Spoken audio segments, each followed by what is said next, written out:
From ancient Rome to colonial empires, spices weren't just for flavor.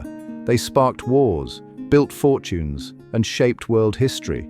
Join us as we explore how these precious seasonings turned merchants into kings and tiny islands into battlegrounds. In ancient Rome, black pepper was so valuable that it was literally worth its weight in gold. Roman traders would sail across dangerous seas to India, bringing back ships loaded with peppercorns that sold for astronomical prices back home. A single pound of pepper could buy a slave's freedom. The Romans loved pepper so much they used it in almost every dish, not just for taste but to show off their wealth. When the Visigoths attacked Rome in 410 CE, they demanded 3,000 pounds of peppercorns as part of their ransom. Rich Romans even stored peppercorns in special security boxes alongside their gold and jewels. The pepper trade made some merchants incredibly wealthy and helped create trade routes that connected Europe, Africa, and Asia. These pepper roads later became major trading paths for all kinds of goods. Venice became the superstar of the spice trade during the Middle Ages, turning itself into Europe's spice capital. The city's merchants were masters at working the system. They made deals with Egyptian traders who controlled the routes to Asia, set up trading posts across the Mediterranean, and basically created the world's first business empire. The Venetians were so good at controlling the spice market that they could charge whatever prices they wanted. They got rich selling not just pepper but cinnamon, nutmeg, and cloves to wealthy Europeans. Venice's spice warehouses were like the Fort Knox of flavoring, heavily guarded and super valuable. They even created special laws making it illegal for other Italian cities to trade directly with Eastern merchants. This monopoly made Venice incredibly wealthy and powerful, with fancy palaces and art popping up all over the city. The spice trade turned this small fishing town into one of the richest places in the world. The story of nutmeg takes us to the Banda Islands, a tiny group of islands in modern-day Indonesia. These small specks of land were the world's only source of nutmeg in the 1600s.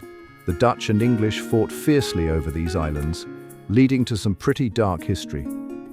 The Dutch East India Company was especially brutal.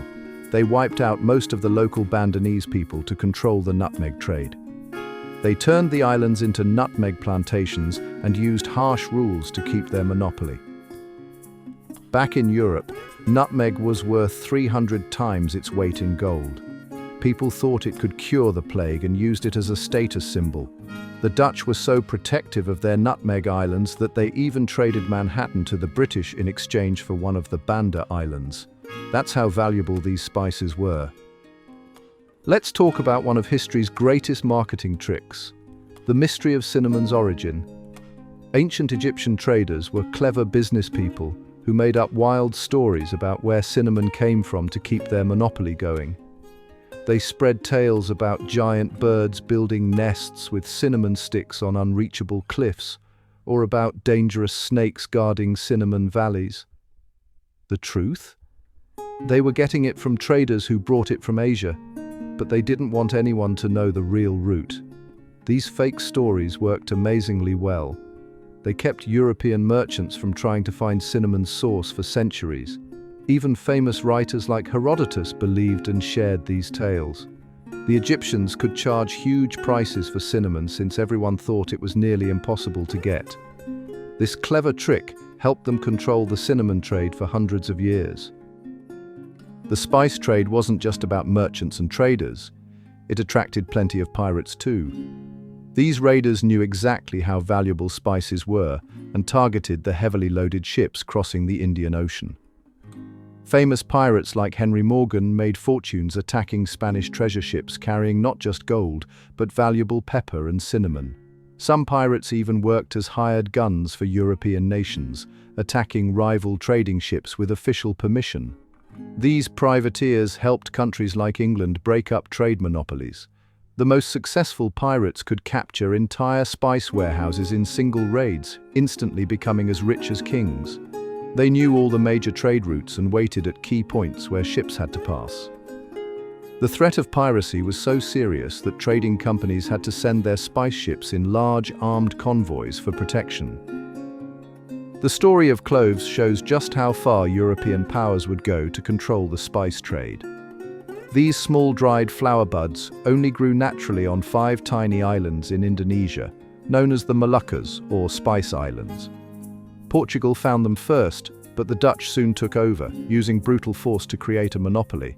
They destroyed clove trees on all islands except Ambon, making it easier to control the supply.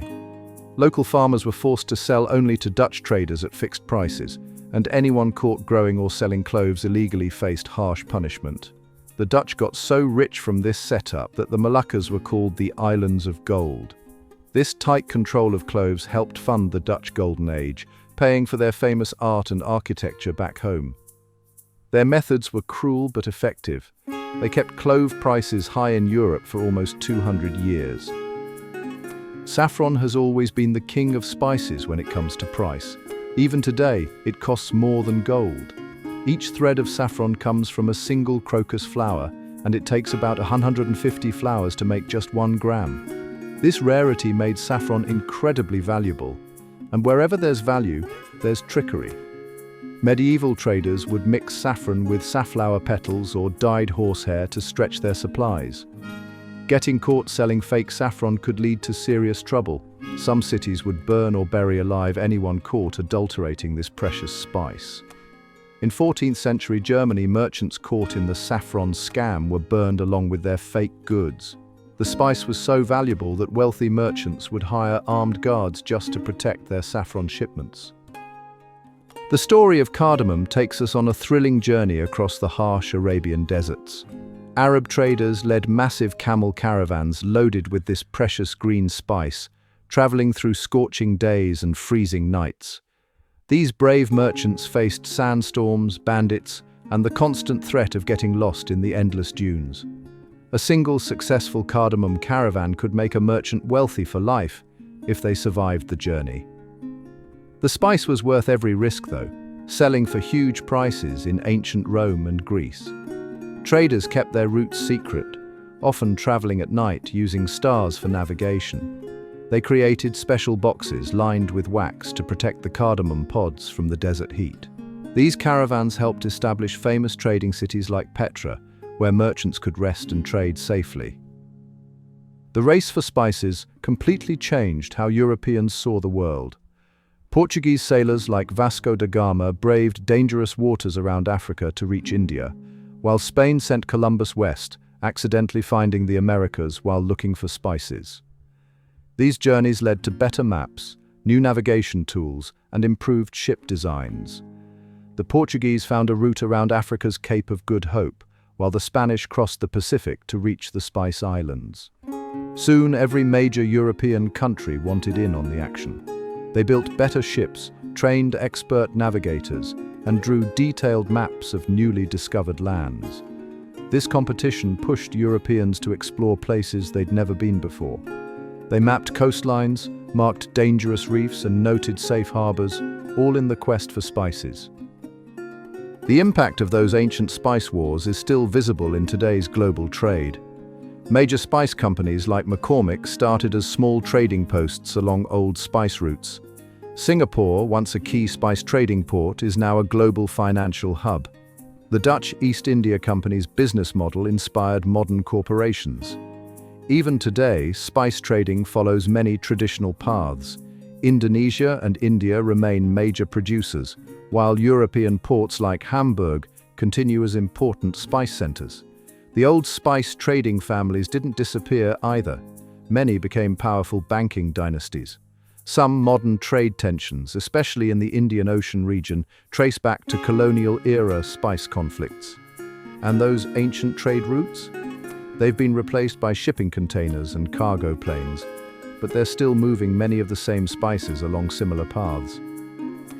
Thanks for joining us on this flavorful journey through history. These spices changed the world in ways we still see today. If you enjoyed spicing up your historical knowledge, hit that like button, subscribe for more fascinating stories, and share with your history-loving friends.